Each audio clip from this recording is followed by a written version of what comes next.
Сега ще ви разкажа една приказка, която се отнася за една работна мома.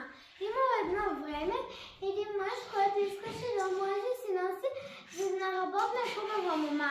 И затова един ден сложи на каруцата си много сливи и отишъл в селото и почна да вика: "Сливи за смет! Сливи за смет!" Сливи за смет продавам! Сливи за смет продавам! Събирайте се, моми! Сливи за смет продавам!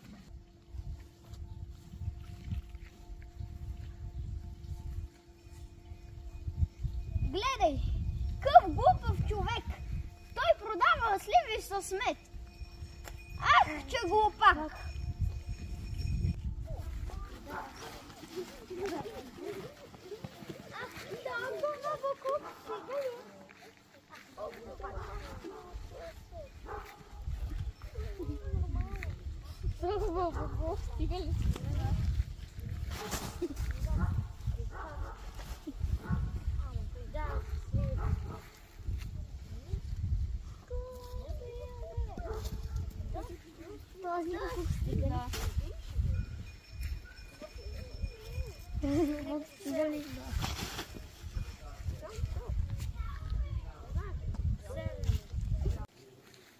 Съжалявам, но имам само толкова буклук.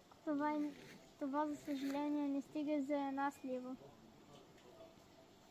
Тогава си тръгва. Чакай, моме! Имаш много по-голяма награда.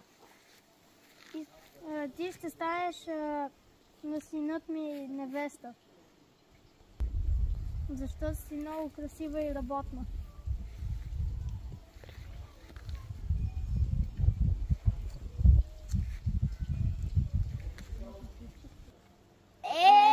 Таз мома голям късмет извади!